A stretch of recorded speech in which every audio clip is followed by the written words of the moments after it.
Bab 076. Aleya tersenyum lemah. Namun, tak lama setelah itu, tubuhnya lemas sepenuhnya. Matanya perlahan tertutup, napasnya semakin pelan. Kesadarannya menghilang, meninggalkan sang dokter dengan beban janji yang baru saja ia buat. Di luar, Elsa tiba-tiba berdiri, seakan bisa merasakan sesuatu yang buruk tengah terjadi. Kenapa lama sekali? Gumamnya, melirik ke arah sang ibu dan jenderal. Namun, mereka semua tahu, tidak ada yang bisa dilakukan sekarang selain menunggu kabar yang mungkin akan mengubah segalanya. Hingga tak berselang lama, terdengar derit pintu IGD terbuka, sontak ketiga orang tersebut, menatap penasaran sekaligus cemas. 35. Kondisi Dr. Aleya sedang kritis. Pendarahannya cukup parah. Janinnya pun tidak bisa diselamatkan, ucap Dr. Mega dengan nada berat. Sontak membuat ketiganya membelalakkan bola mata, begitu pula dengan jenderal. Maksud dokter, cucu saya. Ramlah tak melanjutkan perkataannya, begitu melihat anggukan kecil Dr. Mega. Hampir saja tubuh Ramlah ambruk, jika Elsa tak sigap memeluk sang ibu. 36. Raut wajah sedih, marah, dan kecewa begitu kentara di wajahnya. Wanita parubaya berhijab biru Navia itu hanya duduk diam di sudut ruangan, menundukkan kepala, seolah mencari kekuatan dari bumi yang dipijaknya. Kata-kata dokter tadi masih terngiang jelas, menggema tanpa henti dalam benaknya. Esok, menantunya akan menjalani kuretase pembersihan rahim yang akan mengakhiri mimpi indahnya menimang cucu. Namun, keheningan itu tak bertahan lama. Elsa meledak seperti gunung berapi. Suaranya penuh dengan tuduhan yang tak tertahan, melontarkan kata-kata yang mengiris suasana. Dasar Azarin tuh licik banget. Saking irinya sama Kak Aleya yang sedang mengandung, dia sampai tega ngedorong. Ucapnya geram, matanya membara oleh emosi. Kalaupun handphone dia benar dilempar, minimal balasnya jangan mendorong. Kan dia tahu, kakaknya lagi mengandung. Elsa menghela napas berat, lalu mengusap wajahnya dengan kasar. Padahal dia sudah memimpikannya bayi mungil itu, lahir ke dunia. Aku tahu kok, modelan orang iri kayak dia tuh, bisa melakukan apa saja. Belaga ngasih hadiah pernikahan, tahunya bayarannya sampai buat keguguran. Dia menggeram sesaat sebelum akhirnya mengucapkan istighfar. Ruangan yang tadinya hening berubah menjadi sarang ketegangan. Meski hanya jenderal yang tertuju pada Elsa, tetapi Ramlah pun bisa mendengar, bahkan mulai terpengaruh yang semakin menambah rasa bencinya terhadap Azarin. Elsa pun kembali ingin melontarkan umpatan, sumpah serapah untuk Azarin, sebelum akhirnya suasana semakin tak terkendali, suara berat nan tegas dari jenderal memecah kegaduhan. Cukup. Seru jenderal, pria berjas hitam yang duduk di kursi roda di pojok ruangan. Pandangannya tajam menusuk ke arah Elsa. Kita di sini bukan untuk menyalahkan siapapun, lanjutnya, suaranya memelan, tetapi masih tersirat ketegasan. Kamu sendiri menyaksikan bagaimana emosi Aleya saat meninggalkan rumah Pak Desa. Bahkan dia memilih pulang duluan, katanya perlahan, menekankan setiap kata, seolah ingin memastikan semuanya mencerna maknanya. Stop menyalahkan orang lain. Aza tidak sejahat itu. Kalau dia jahat, rumah ibu tidak mungkin dia kembalikan. Aku bukan mau membela, tapi coba lihat dari sisi lain. Ujar jenderal tegas. Elsa terdiam, perkataan jenderal membuat pikirannya sedikit terbuka. Kata kalau Azarin jahat, agak menyentil perasaannya. Saat dia terang-terangan menyerang, dia lupa kalau Azarin bisa saja menyebarkan aibnya saat di kelab malam, tetapi tidak dilakukan. Kita hanya melihat saat Alea sudah terjatuh, dan mendengar perkataan Alea saja. Bahkan polisi saja, tak sembarangan menuding sebelum memeriksa sampai ke akar-akarnya, maka dari itu, jangan dulu berasumsi. Itu jatuhnya fitnah. Kata jenderal lagi, dan kali ini syarat akan permintaan agar tidak berasumsi dulu. Tapi, ibu yakin Azarin memang sengaja mendorong Alea. Apa yang Alea katakan memang benar, Jenderal. Tegas Ramlah. Pernikahan kalian dia juga yang mengurus, tapi berakhir tetangga menolak datang, dan berakhir dengan pengusiran.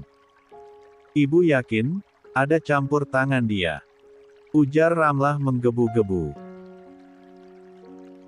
Bu, kalau kamu tidak bisa bertindak tegas, biar ibu yang akan katakan pada ibunya, Azarin akan ibu laporkan ke kantor polisi. Biar dia tahu, dampak dari perbuatan dia. Bu, sudahlah. Kenapa haru?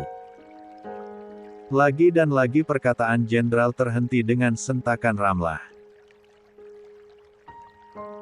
37. Ibu bilang berhenti belain dia. Kamu kehilangan anak loh. Kenapa kamu malah belain Asasi? Apa doa mantan istrimu? Ramlah berdecak pelan. Ibu akan tetap mengatakan Inu sama ibu. Ujar Keke. Jenderal tidak mengatakan apapun lagi, sebab apa yang dikatakan tetap akan mendapatkan penolakan keras. Jika saja tidak mempertimbangkan pengobatanmu, maunya ibu, setelah menikah kita pulang saja, ucap Ramlah masih dengan nada kesal. Yah, namanya hari apes tidak ada di kalender, Bu, sahut Elsa, kalau tahu bakalan kayak gini, mending kita langsung ke pulang saja. Wanita bercadar itu duduk di kursi belakang, diam membisu. Tatapannya kosong, terarah lurus ke jalanan yang terbentang di depan, tetapi pikirannya melayang jauh, tenggelam dalam kekacauan yang tak seorang pun bisa pahami. Mobil melaju melewati gedung-gedung dan pohon-pohon yang seakan berlari mundur, namun bagi Azarin, waktu terasa berhenti. Sopir wanita yang diutus Din terus meliriknya melalui kaca spion. Sesekali, ia menghela napas cemas, tetapi tak berani membuka percakapan. Atmosfer dalam mobil terasa berat, seakan udara di dalamnya penuh oleh emosi yang tak terucap. Di dalam pikirannya, Azarin kembali ke beberapa jam yang lalu ke rumah, ke pertengkaran itu. Dia melihat bayangan Alea terjatuh, tubuhnya lemah, dan darah yang mulai mengalir. Semua terjadi begitu cepat, dan dia sendiri masih sulit mencerna kenyataan. Tetapi yang paling menghancurkannya bukanlah itu. Bukan Alea yang jatuh, bukan rasa bersalah karena dorongannya. Yang benar-benar melukai hatinya adalah sikap ibunya, tatapan yang penuh ketidakpercayaan, meskipun tak mengatakan apapun, tetapi sudah cukup jelas, siapa yang ibunya percaya. Azarin merasa seperti dipatahkan dari akarnya sendiri. Ibunya, satu-satunya orang yang dia harapkan memahami, justru memilih untuk percaya bahwa semua ini adalah kesalahannya. Bahwa dia adalah anak durhaka yang tega menyakiti kakaknya sendiri. Padahal dia tahu, dia tidak akan pernah melakukannya, jika Alea tidak lebih dulu membanting ponselnya hingga hancur. Air matanya mengalir tanpa suara dari balik cadar. Bukan karena dia ingin menangis, tetapi karena hatinya terlalu penuh dengan rasa sakit yang tak bisa ditahan. Dia merasa seperti berjalan sendirian di gurun yang luas, tanpa arah, tanpa tujuan, hanya ditemani rasa pedih yang semakin menggigit. Luka batin Azarin bukan luka biasa. Dia seperti retakan halus di kaca, yang perlahan menyebar hingga menghancurkan seluruh permukaan. Kepercayaan, cinta, dan kebanggaannya sebagai anak kini terasa seperti pecahan kecil yang mustahil disatukan kembali. Perasaan ditinggalkan oleh ibunya, orang yang seharusnya menjadi pelindung, meninggalkan ruang kosong yang begitu besar di dalam hatinya.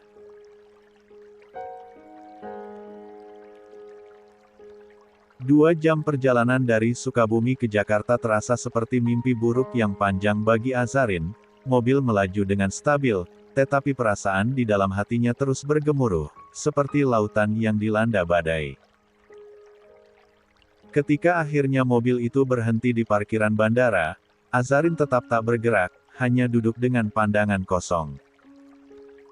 Dunia di sekitarnya terasa jauh, seolah ia terjebak di ruang yang tak bisa disentuh siapapun. Vera, sopir yang diutus oleh Din, segera mengabari majikannya. Tak berselang lama, Din muncul di depan mobil, wajahnya penuh kecemasan. Begitu melihat Vera, dia langsung tahu ada sesuatu yang salah. Gelengan pelan dari wanita itu menjadi jawaban bisu, tetapi cukup untuk memberitahunya bahwa Azarin sedang tidak baik-baik saja. Din membuka pintu mobil dengan hati-hati, menunduk untuk melihat wanita bercadar itu. "Aza, apa yang terjadi?" tanyanya dengan nada lembut, meski suaranya sedikit bergetar. Namun, Azarin tetap diam. Matanya tak fokus, air matanya mengalir tanpa suara. Din menunggu, mencoba memberinya ruang, tetapi kesunyian itu terasa terlalu menyakitkan untuk ditahan. 38. "Za, tolong bicara, siapa yang sakit kamu, Za?" ujarnya lagi, kali ini lebih mendesak. Azarin mendongak perlahan. Untuk pertama kalinya, dia menatap Din, tetapi tatapan itu penuh dengan kepedihan yang begitu dalam. Mulutnya terbuka, seolah ingin mengatakan sesuatu, tetapi yang keluar hanyalah isak tangis yang tak tertahankan. Tangis itu bukan sekadar luapan emosi, itu adalah luka yang terbuka lebar, mengalirkan semua rasa sakit yang selama ini ia pendam. Azarin merasa kosong. Seperti burung yang kehilangan sarangnya, dia merasa tidak memiliki tempat untuk pulang. Ibunya, yang seharusnya menjadi sandaran, justru menjadi orang pertama yang berpaling darinya. Kakaknya, Alea, yang dulu selalu dia kagumi, kini menjadi sumber luka terbesarnya. Bahkan dirinya sendiri kini terasa seperti musuh yang tak bisa dia maafkan. Din berdiri di ambang pintu mobil, hatinya tercabik melihat wanita itu menangis tanpa henti. Dia ingin memeluk wanita itu, ingin menawarkan ketenangan, tetapi tak mungkin. Azarin bukan istrinya. Tangan Din meremas erat pintu mobil hingga buku tangannya memutih. Darahnya mendidih seakan ingin menghancurkan siapapun orang yang berani menyakiti Azarin. "Za." Din mencoba memanggil lagi, tetapi suaranya tenggelam dalam isakan Azarin yang semakin pilu. "Ya sudah, menangislah." Din lantas menghela napas berat, mencoba menenangkan detak jantungnya yang berdegup tak karuan. Dia menatap Vera yang berdiri di depan mobil. "Kamu sama sekali tidak tahu apa yang sebenarnya terjadi?" tanyanya, nadanya lebih tajam dari yang dia maksudkan. "Tidak, Pak," jawab Vera sambil menunduk. Din mendesah frustrasi. "Cari tahu secepatnya," perintahnya singkat. Suaranya terdengar tegas, bukan karena ingin mencampuri, tetapi dia tahu, jika ingin melindungi Azarin, dia harus memahami apa yang sebenarnya terjadi. Din memilih untuk tidak mendesak Azarin lagi. Ia tahu, dalam keadaan seperti ini, memaksa Azarin berbicara hanya akan memperburuk situasi. Kadang, Membiarkan seseorang meluapkan rasa sakitnya melalui tangis adalah cara terbaik. Sambil menjaga suasana tetap tenang, Din meraih ponselnya dan menghubungi ibunya di Dubai, dan menjelaskan situasi yang terjadi, termasuk fakta bahwa tiket keberangkatan mereka telah hangus, dan penerbangan berikutnya baru ada esok pagi. Ya sudah, gak apa-apa, nak. Besok saja berangkatnya, putus Mahira penuh kelembutan, tetapi tersirat kecemasan. Jangan lupa, apapun yang terjadi, bawa Nak Aza ke sini. Baik, Bu, terima kasih sudah mengerti. Din menghela napas berat sebelum akhirnya kembali berkata, malam ini, rencana aku akan bawa Aza ke hotel terdekat, biar besok bisa langsung ke bandara. Iya, nak. Sambungan telepon pun terputus, dan lagi Din menghela napas berat. Pemandangan di depan mata ini, menciptakan rasa sesak luar biasa. Padahal, saat dia meninggalkan Azarin, sore tadi kondisi wanita itu sudah lebih tenang. Za, panggilnya dengan lembut. Malam ini, kita menginap di hotel dulu, ya. Besok pagi kita baru bisa berangkat ke Dubai. Perkataan Din terhenti dengan gelengan kepala Azarin. Tiketnya. Suara Azarin terputus-putus akibat isak tangis yang tersedu-sedu. Azarin pun, tak lagi menyadari keberadaan Din di bandara, dan berangkat bersama menuju Dubai. Pikirannya sudah kosong. Din menggeleng dan langsung tersenyum, tanpa mengetahui maksud Azarin mengenai tiket di 39. Ponselnya yang telah hancur. Udah saya pesan buat besok pagi. Karena pesawat malam ini sudah hangus, jelasnya dengan lembut. Malam itu, Din Tolk punya pilihan lain selain membawa Azarin ke sebuah hotel terdekat. Perjalanan menuju hotel dipenuhi keheningan yang mencekam. Din sesekali mencuri pandang ke arah Azarin melalui kaca spion. Wanita bercadar itu duduk diam di kursi belakang, wajahnya tertunduk dalam bayang-bayang malam. Hanya gerakan kecil dari bahunya yang menunjukkan bahwa dia masih menangis, meski tanpa suara. Begitu tiba di hotel, Din segera turun dan membuka pintu untuk Azarin. Namun, apa yang dia lihat membuatnya tertegun. Azarin melangkah turun dari mobil dengan gerakan yang lemah dan terlatih. Kaki wanita itu terlihat pincang, setiap langkahnya seolah membawa beban berat yang tak kasat mata. Din mengepalkan tangannya, menahan amarah yang mulai membakar dadanya. Apa yang sebenarnya terjadi pada Azarin? Mengapa wanita itu terluka begitu parah, tidak hanya fisik, tetapi juga batinnya? Begitu tiba di kamar hotel, Din segera memanggil dokter untuk memeriksa kaki Azarin. Letak kamarnya pun berdampingan, sementara di kamar Azarin, Din meminta Vera menemani. Selain karena jam 6 subuh nanti, mereka harus ke bandara, dia takut Azarin menyakiti dirinya sendiri. Sementara di kamar sendiri, Din kembali menghubungi sang ibu. Dia ingin berbagi cerita mengenai Azarin yang tidak sempat dijabarkan saat di parkiran bandara tadi. Hingga satu pertanyaan yang telah terpendam akhirnya lolos begitu saja. Bu, kalau di Mekah nanti, boleh gak aku nikahi Aza tanpa saksi? Suara Din terdengar pelan, sembari itu dia menelan kasar air liurnya. Apa? Mahira kembali memastikan pendengarannya. Aku ingin menikahi Aza, Bu. Aku ingin melindunginya lebih dekati lagi. Bisa gak, Bu? 40. Nak, pernikahan itu bukan saja soal saksi dan wali saja. Tapi, keikhlasan. Karena menikah itu, salah satu ibadah paling panjang, tidak saja di dunia, tapi di akhirat juga. Sekarang ibu tanya, apakah Nak Aza ikhlas jika kamu menikahinya? Perkataan sang ibu terngiang di benak, membuat Din tak bisa tidur hingga waktu sudah menunjukkan pukul 3 pagi. Tanpa bertanya pada Azarin, jelas dia tahu jawabannya. Azarin tidak mungkin menerima tawarannya untuk menikah hanya berlandasan alasan melindunginya saja. Terlalu besar badai di dalam diri Azarin, sampai begitu sulit untuk digapai. Rasanya dia berada di atas kayu di tepian jurang, maju begitu beresiko, mundur pun pasti dia akan jatuh.